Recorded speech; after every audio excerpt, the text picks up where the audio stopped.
ये कहानी है कुछ कैदियों की जिन्हें फिलीपींस से साउथ कोरिया ले जाया जा रहा है, लेकिन रास्ते में उनके साथ कुछ ऐसा होता है जो आप सोच भी नहीं सकते। तो कहानी शुरू होती है एयरपोर्ट से, जहां पर कुछ कैदियों को शिफ्ट किया जा रहा है। 1 साल पहले फिलीपींस और साउथ कोरिया ने समझौता किया है कि वो एक साथ मिलकर क्राइम से लड़ेंगे, और अब उन सभी कैदियों को साउथ कोरिया में लाया जा रहा है सजा देने के लिए। लेकिन तभी एक आदमी जिसका परिवार को एक कैदी ने मार दिया था, वो भी वहां पहुंच जाता है, और इसी गुस्से में वो बहुत सारे लोगों को उन कैदियों के साथ उड़ा देता है और सभी लोग मारे जाते हैं, जिसमें कई बेकसूर लोग भी मारे जाते हैं। इसलिए सरकार फैसला करती है कि अब से उन्हें कार्गो शिप से ले जाया जाएगा। उन कैदियों में कई लड़कियां भी शामिल थी जो बहुत ही खतरनाक थी। उन्हें पूरी सिक्योरिटी के साथ शिप में बैठाया जा रहा था। यहाँ इस ऑपरेशन के चीफ हेड होते हैं जिम, जो अपना काम शुरू करते हैं। अब अगले सीन में हम सभी ऑफिसर को एक एक करके सारे कैदियों को उनके जुर्म बताते हुए सुनते हैं, जिसके लिए उन्हें अरेस्ट किया गया था। और इन्हीं कैदियों में हम पार्क जोंग दो नाम के कैदी को देखते हैं, जिस पर कई बड़े बड़े केस लगे हुए हैं,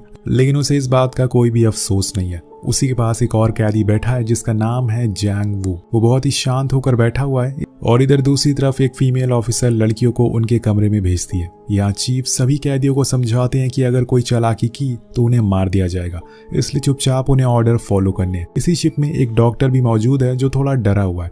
वो कुछ सिरिंज लेकर एक शिप के नीचे वाले हिस्से में जाता है, और यहाँ हम एक आदमी को बर्फ में ढका हुआ देखते हैं। ऐसा लग रहा था कि उसे कुछ हुआ है। उस आदमी के मुंह और आंखें सिली हुई थी, और जब डॉक्टर उसका मुंह खोलते हैं तो उसमें कुछ कीड़े थे।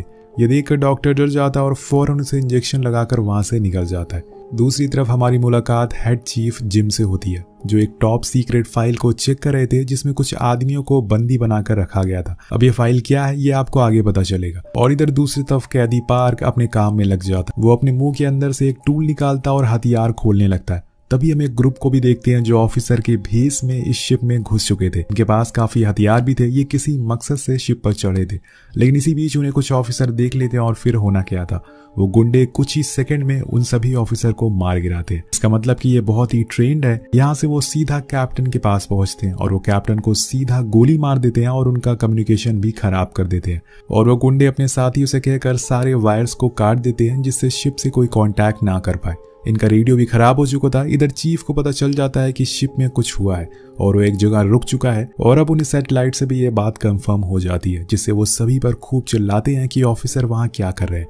उन्हें झक मारने के लिए वहां पर भेजा गया है। दूसरी तरफ पार्क अपने काम में सफल हो जाता और वो हथकड़ियां खोल लेता है, और उसे खोलते ही वो ऑफिसर को अपना पहला शिकार बनाता और अपने सारे साथियों को भी आजाद कर देता है। इन कैदियों में ली भी था, जिसे पार्क पहले से जानता था। वो उसे पूछता है कि तू यहाँ कैसे आया, लेकिन वो उसका कुछ रिस्पॉन्स नहीं देता। वहीं डेक पर ऑफिसर चीफ को भी पता चलता है कि रेडियो पर कोई जवाब नहीं दे रहा है, तो वो ऊपर देखते हैं जहां पर वो ग्रुप का आदमी उन्हें दिख जाता है, और यहाँ ये भी समझ गए थे कि शिप अब इनके काबू से बाहर है। इसी समय वहां पर वो डॉक्टर भी पहुंच जाता, और उसे भी पता नहीं था कि यहाँ हो क्या रहा है। ऑफिसर चीफ यहाँ से सीधा कंट्रोल में पहुंचते हैं, और जहां पर उनकी मुलाकात होती है ग्रुप के लीडर से, और उन दोनों के बीच में गोलियां चलना शुरू हो जाती है। इसी में कई ऑफिसर मारे भी जाते हैं, जो कि ग्रुप की ऑटोमेटिक राइफल थी, इसलिए वो इन पर भारी पड़ना शुरू हो जाते हैं। लेकिन लड़ाई सिर्फ बंदूक से नहीं जीती जाती, उसके लिए दिमाग भी चाहिए होता है। और यहाँ चालाकी दिखाते हुए ऑफिसर ली उन्हें गोलियों से भून देती है, और सभी ग्रुप के लोग मारे जाते हैं। लेकिन यहाँ ये क्यों आए थे? बेसिकली ये पार्क और उन कैदियों को छुड़ाने के लिए आए थे, जिसका इन्हें कॉन्ट्रैक्ट मिला था, और ये इस काम में सफल भी हो गए थे, क्योंकि पार्क अब आजाद घूम रहा है और शिप में वो भी हथियारों के साथ। तो दोस्तों, अभी तक ये कहानी हमें एक नॉर्मल कैदी और पुलिस की लग रही थी, लेकिन यहाँ इसमें एक बहुत ही बड़ा ट्विस्ट आता है। जिस आदमी को हमने मूवी की शुरुआत में बेसमेंट में देखा था, जिसका मुंह सिला हुआ था, अब उसे होश आ रहा है, और अब वो खुद का मास्क हटाकर उठ चुका है। इधर पार्क और उसके साथ ही शिप के सभी लोगों को मारते हुए बेसमेंट तक पहुंच जाते हैं, और वहां उन्हें कुछ टेक्नीशियन मिलते हैं। पार्क उन्हें भी मारने लगता है, लेकिन ली उसे ऐसा करने से रोकता है, जिससे हमें पता चलता है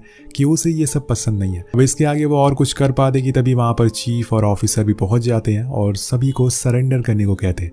लेकिन इन कैदियों को देखकर लगता नहीं कि ये किसी के सुनने वाले हैं। वो सभी उन ऑफिसर से भिड़ जाते हैं और अंधाधुंध गोलियां चलना शुरू हो जाती है। भी एंट्री होती है हमारे खलनायक की, उसी आदमी की जो कि अब तक बेहोश हुआ था। उसकी आंखें सिली हुई थी, इसलिए वो देख नहीं सकता था, बस उन्हें हल्के हल्के विजन आते थे, और तभी ये कैदी उससे लड़ने के लिए पहुंच जाता है। तो ये खलनायक, जिसका नाम होता है अल्फा, वो उसे इतनी जोर से मारता है कि वो उड़ते हुए थोड़ी दूर पर जाकर गिरता है, और ये देखकर सभी की फटके फ्लावर हो जाती है कि ये बंदा है कौन। वो एक एक करके लोगों को ऐसे मार रहा था जैसे कि वो कोई खिलौना हो। और तब हमें पता चलता है कि ये एक सुपर ह्यूमन है और इसे लड़ पाना बहुत ही मुश्किल है। और वो एक एक करके सभी ऑफिसर का कचूमड़ बना देता है। उसके आगे कोई टिक ही नहीं पा रहा था। अब बारी थी पार्क की, और पार्क भी उसे देखकर पहले तो फट चुकी थी। वो पार्क को एक हथौड़े से मारता है जिससे कि उसकी सारी पसलियां टूट जाती है और उसका सर कुचल देता है, और इस तरह से हो जाती है उसकी मौत।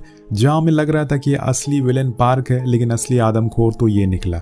अब दोस्तों यहाँ पर बचते हैं कुछ चुनिंदा लोग, जिसमें थे कैदी जैंग, ऑफिसर ली और एक बूढ़ा कैदी और चीफ। ये चारों भागने लगते हैं, लेकिन अल्फा जंग को पकड़ लेता है और तब ली उस पर गोलियां चलाती है। अब गोली लगने से वो उसे छोड़ देता है, लेकिन उसका उस पर कोई असर नहीं होता है और वो इंसान अभी भी जिंदा था। अब ये चारों किसी तरह से अपनी जान बचाकर वहां से भाग जाते हैं। इधर हम देखते हैं कि चीफ हेड ऑफिसर का दिमाग घुमा हुआ था कि अभी भी शिप एक ही जगह पर क्यों रुका हुआ है, और वो सैटेलाइट से पता करने की कोशिश करते हैं कि वहां क्या हुआ है। लेकिन बीच में उन्हें किसी अनजान आदमी का कॉल आता है, और यहाँ हम समझ पाते हैं कि जिस आदमी का इनको कॉल आया है वो सबका बॉस है।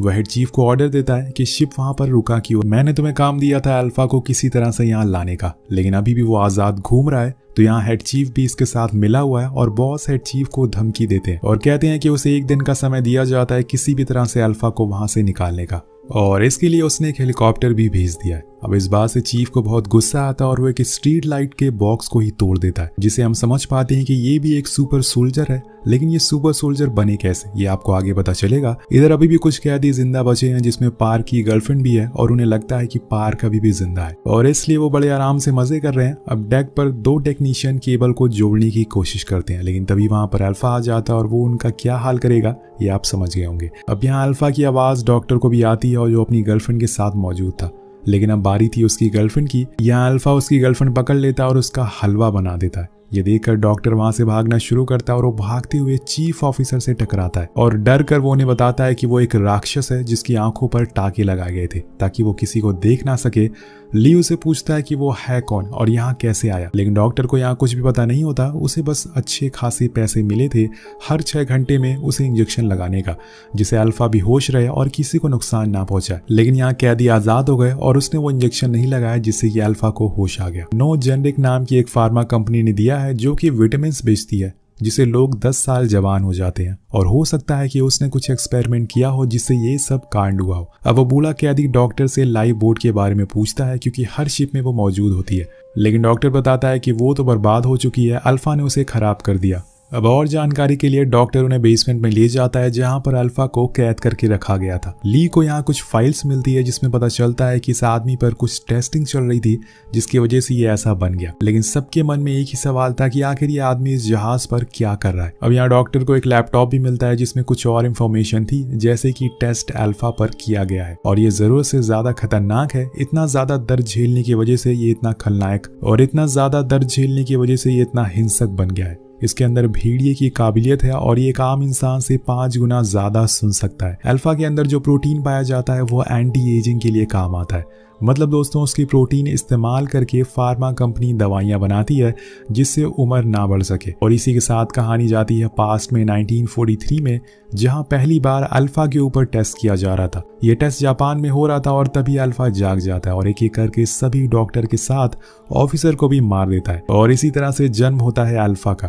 अब कहानी प्रेजेंट में आती है और यहाँ जो कैदी बचे थे वो अल्फा उनके पीछे पड़ चुका था, और बचते हैं सिर्फ 2 कैदी, एक बूढ़ा आदमी और पार्क की गर्लफ्रेंड जेना। वो दोनों भागकर लिफ्ट में जाते हैं और सोचते हैं कि उनकी जान बच गई, लेकिन तभी अल्फा लिफ्ट के ऊपर कूदता है और वहीं से गोलियां चलाना शुरू करता है। गाइस, ये बंदा सच में टर्मिनेटर है, मतलब इसके अंदर डर नाम की कोई चीज ही नहीं है। अब वो लिफ्ट को हाथों से ही तोड़ देता है और बूढ़े कैदी को पकड़ लेता है। जेना बस चिल्लाती रहती है कि उसे छोड़ दे, लेकिन वो एक शैतान था और तभी वहां चीफ ऑफिसर भी पहुंच जाते हैं, लेकिन वो उसे बचा नहीं पाते और अल्फा वहां से निकल जाता है। और इधर दूसरी तरफ हम हेड चीफ को देखते हैं जो अब अल्फा को पकड़ने के लिए निकल चुके थे। उनके साथ कुछ सोल्जर भी थे और ये कोई नॉर्मल सोल्जर नहीं थे, ये सभी सुपर सोल्जर होते हैं। इधर शिप पर चीफ जेना को बचाकर वहां से भाग रहा था, लेकिन तभी अल्फा उन्हें देख लेता है। तो चीफ जेना को एक फ्रीजर में छुपा देता है और अल्फा से लड़ने की कोशिश करता है, लेकिन एक सुपर सोल्जर के आगे कहाँ कोई टिक पाएगा, और कुछ ही सेकंड में वो उसका भेजा बाहर निकाल देता है और यहाँ पर ऑफिसर की भी मौत हो जाती है। वो पड़ चुका था जेना के पीछे, लेकिन जेना अपना दिमाग चलाती है और वो मरने की एक्टिंग करती है, और उन लाशों के बीच में सो जाती है। अब अल्फा उसे देख तो नहीं सकता, लेकिन उसकी धड़कन को महसूस कर लेता है और जैसे ही वो उसे मारने जाता है और जेना भागते हुए उसके पास जाती है। जैसे कि हम जानते हैं कि हेड चीफ तो अल्फा से भी बड़ा खलनायक है, वो सीधा ही उसे गोली मार देता है। अब गोली की आवाज सुनकर वहां लेडी ऑफिसर और डॉक्टर भी पहुंच जाते हैं, लेकिन चीफ बहुत ही गुस्से में था, इसलिए वो सीधा ही लेडी ऑफिसर को भी उड़ा देता है, क्योंकि उसका मानना था कि इनका काम है कैदियों को सलामत पहुंचाना, लेकिन वो ऐसा कर ही नहीं पाए। अब उसे मारता देख ली अपना आपा खो देता और सभी सुपर सोल्जर को मारने लगता है। और यहाँ हमें एक और सस्पेंस पता चलता है कि ली भी एक सुपर सोल्जर है और ये सब उसका ही प्लान था, अल्फा को इस शिप पर लाना ताकि वो उसके जरिए हेड चीफ को इस शिप पर बुला सके और मार सके। दोस्तों यहाँ से कहानी जाती है पास में, हम ली को देखते हैं जो किन्हीं वजहों से एक ऑफिसर को मार देता है और उसे पुलिस पकड़ लेती है। लेकिन तभी वहां पर हेड चीफ अपने साथियों के साथ आता और सभी कैदियों को मारकर उन पर एक्सपेरिमेंट करने लगता। जैसे कि मैंने आपको बताया था कि सुपर सोल्जर की खून में डी एजिंग की दवा होती है, इसलिए वो ऐसा कर रहे थे। ली पर भी एक्सपेरिमेंट किया जाता है, लेकिन वो सरवाइव नहीं कर पाता और मारा जाता है। अब उन सभी की बॉडी को ले जाकर डंप कर दिया जाता है, लेकिन तभी ली को होश आता और वो एक सुपर सोल्जर में बदल चुका था। जब ये बात चीफ को पता चलती है तो उसके पीछे पड़ गया था, लेकिन ली उसे कहीं नहीं मिलता और तब उसने ली की वाइफ और उसके बच्चे को जान से मार दिया। इसलिए ली ने ये सब प्लान बनाया ताकि वो अपनी वाइफ और बच्चे का बदला ले सके। अब ये दोनों और कुछ समझ पाती कि तभी वहां पर अल्फा आ जाता और सभी सोल्जर को मार डालता है। लेकिन जब बारी आती है हेड चीफ की तो वो उसका भी बाप था, वो उसके हाथ पैर तोड़ देता और बहुत बुरी तरह से मारता है। मतलब ये अल्फा से ज्यादा ताकतवर है और वो उसके पैरों की नस को काट देता है, जिससे उसकी बॉडी का सारा खून निकल जाए और अल्फा मारा जाए। इधर दूसरी तरफ डॉक्टर और वो बूढ़ा कैदी चॉपर के पास जाते हैं यहाँ से भागने के लिए, लेकिन वो सोल्जर उन्हें जाने नहीं देता और इसे भगदड़ में गोली चल जाती है, जिससे कि चॉपर में बैठे सभी लोग मारे जाते हैं। अब यहाँ बचते हैं हमारी कहानी के दो अहम किरदार, किम और चीफ। दोनों में फाइट होना शुरू हो जाती है। जहाँ एक तरफ चीफ में एक्सपीरियंस था, वहीं किम में था फुर्तीलापन। अब एक समय ऐसा आता है जहां पर चीफ वो किम को बताता है कि अच्छा वो तुम्हारा बेटा था जिसे मैंने मारा। अब ये सुनकर किम पागल हो जाता और चाकू से उसे काट डालता है। वो सीधा उसे लेकर समुद्र में छलांग लगा देता है और अब उसे बिना मारे वो छोड़ेगा नहीं। सीन शिफ्ट होकर पहुंचता है एक जेल में, जहां हम चीफ के बॉस को देखते हैं जो कहानी का मेन विलन है और इस पर भी अल्फा की तरह एक्सपेरिमेंट किया गया था, लेकिन आज वो एक बिजनेसमैन है और उसी की फार्मा कंपनी है जिसके बारे में मैंने आपको बताया था। अब यहाँ बॉस को एक और अल्फा चाहिए था जिससे खून से वो एंटी एजिंग मेडिसिन बना सके, और गेस करिए उस जेल में उसे कौन मिलता है? जी हाँ, एक लड़का जो है किम का बेटा। वो अभी भी जिंदा है, मतलब चीफ ने उसे मारा नहीं है, क्योंकि ये पहला इंसान था जो बर्थ से ही सुपर ह्यूमन है। और ये बच्चा कितना ज्यादा ताकतवर हो सकता है ये आप आइडिया लगा सकते हैं। इधर दूसरी तरफ हम किम को देखते हैं जो अभी भी जिंदा है और समुद्र से बाहर निकलता है और अब वो अपने बेटी की तलाश में निकल चुका। और अगले पार्ट में हम देखेंगे कि कैसे वो और बॉस में लड़ाई होती है।